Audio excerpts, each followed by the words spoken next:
everyone, welcome to Island Ripple. We are here at Chef Robbie's Restaurant and Bar in Rodney Bay. Be sure to follow us on our social media platforms, Facebook and Instagram, and subscribe to our YouTube channel, Cut TV. I am being styled by Wings of Love at the Dream Plaza in Rodney Bay. And I am here with someone who is no stranger to Island Ripple. This is Ruth Fevrier, and we are going to be talking about Universal Children's Day. Welcome, Ruth. Hi, Vanetta. Hello. It's good to be back. Yes, it's good to have you back. I know whenever we talk, we always have something exciting to share with the people. Yes. Because as you know, it is the ripple effect when we have a piece of information, piece of knowledge to share. So tell us, what is early childhood doing about Universal Children's Day?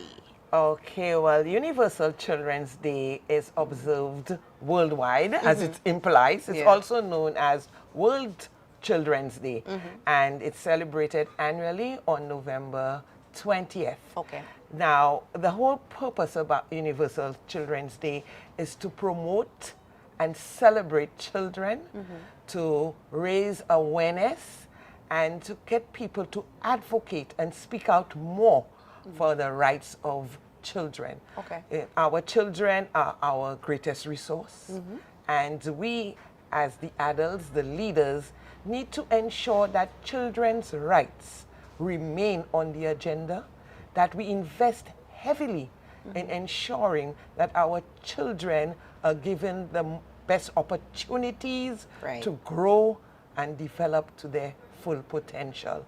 So Universal Children's Day actually stemmed out of the acceptance of an international treaty by the UN General Assembly, and also in 1989 they actually did a formal declaration on what is known as the Convention of the Rights of the Child, and it is the most, I think, talked about and ratified convention, and we want people to understand that children's rights are human rights, and they are non-negotiable.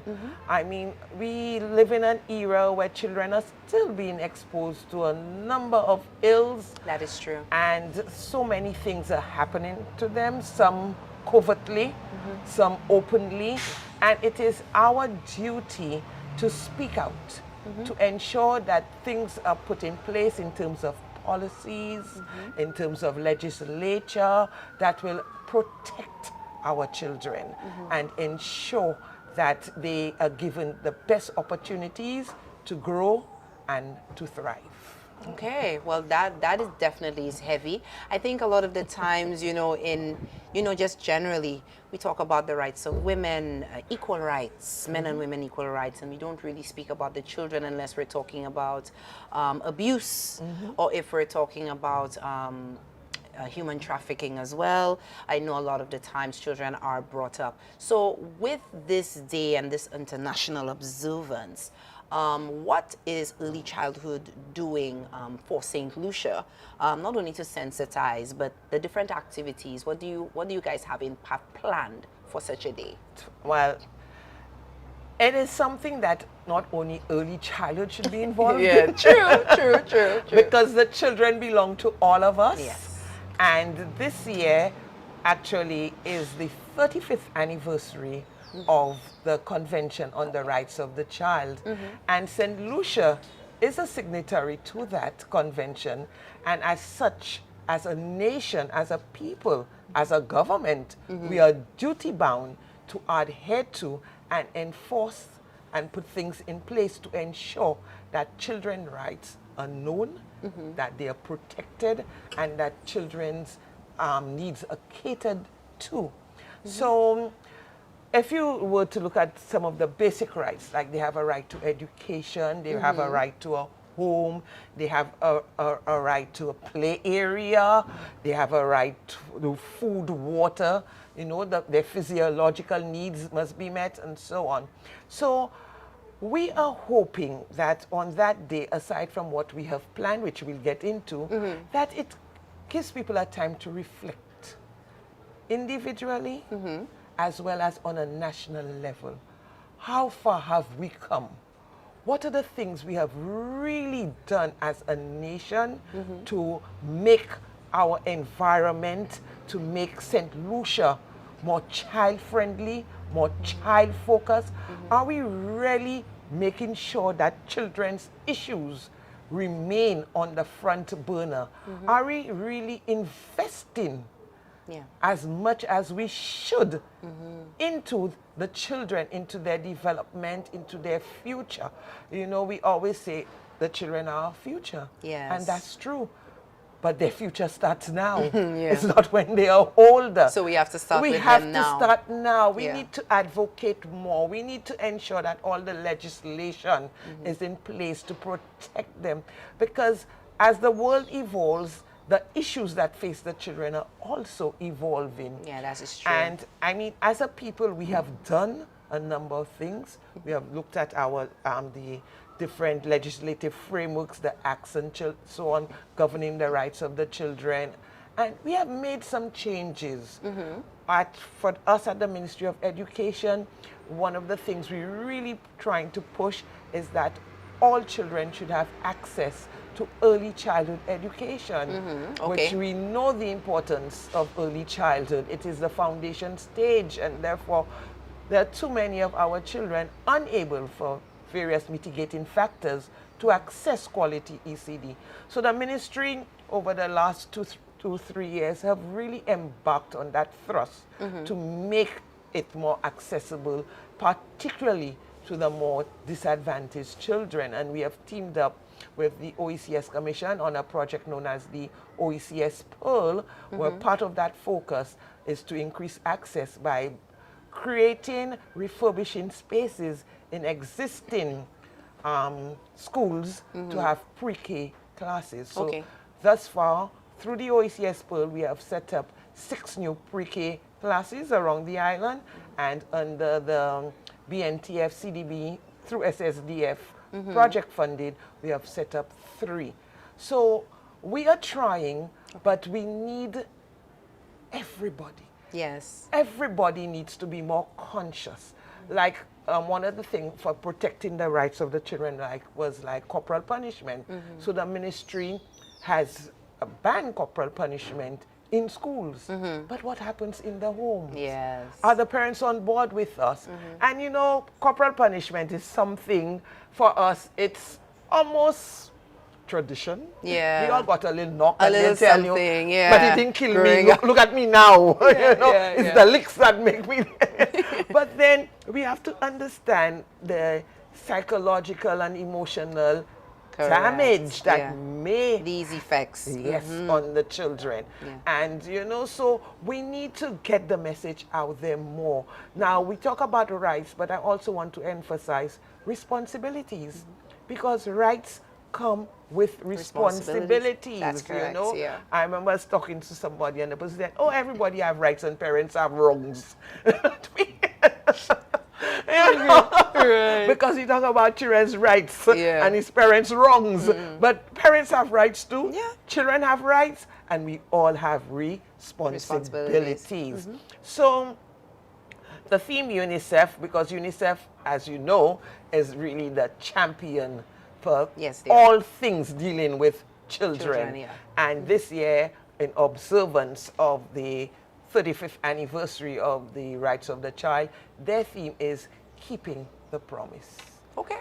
And I think it may be simple, but deep. Yeah, and it is powerful. It's That's a powerful statement. Yes. Because as a nation now, we have to look back and see, have we kept the promise? First to begin, we need to review what was the promise. Okay? Yep. And the promise would be enshrined in the rights of the child, and which was some of the things I mentioned before. Yes. So what have we done against that backdrop to keep the promise? Have we done enough? Is there more that we can do? And the answer is yes. Yeah. We have tried. We have made strides, but it is not enough. There's still lots more that we can do, and even basic in terms of sensitization. Because I'm sure, Vanetta, if you were to ask the ordinary St. Lucian, what's Universal Children's Day? They might go, huh? What? Yeah, they would They not don't know. even They would not know. So we need to do, that grassroots level of advocacy, and to really get persons to understand how important it is to create an environment, a nation, and that focuses on children and doing whatever it's necessary to ensure that these children realize their full potential and ensure that their welfare and best interests is always in the forefront. So we need to continue the dialogue. Okay. We need to, or even maybe restart the Yeah, conversation. start it again, But yeah. we need to take action, and we have to make that commitment as we try to keep the promise to be the voice of our nation's most vulnerable citizens, and that's our children. Great stuff. So you said the 20th of November Yes, and is we the have day. an So extravaganza. let us know briefly what you have in store for the children Well, of as St. I Lucia. said, we're having at the unit level what we call a Universal Children's Day extravaganza. Okay. And as it implies, it's a big concert. Okay.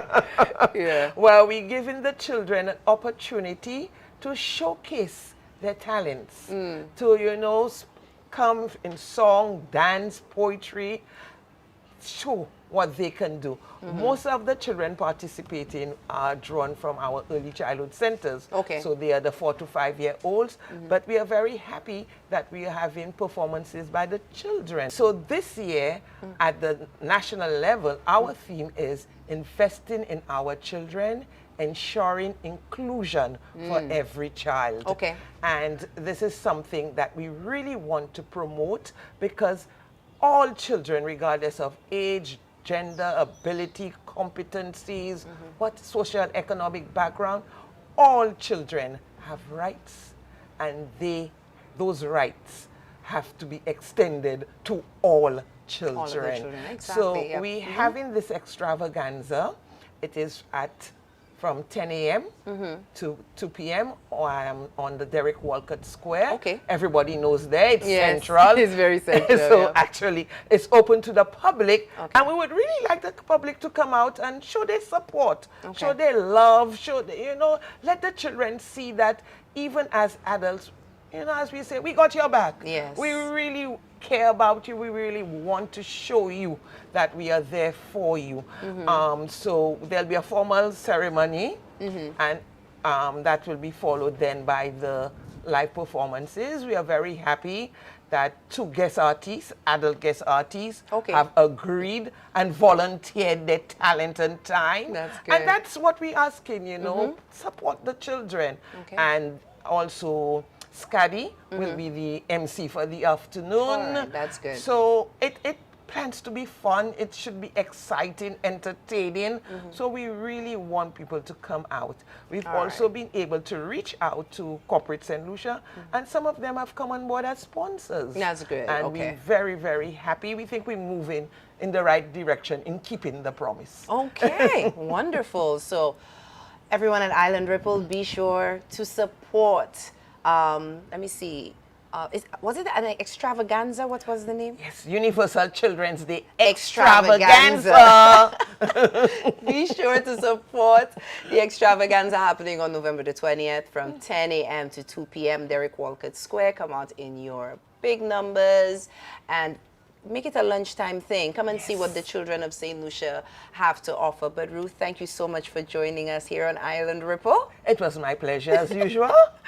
We'll do it again. We'll do it again, yes. We will do it again.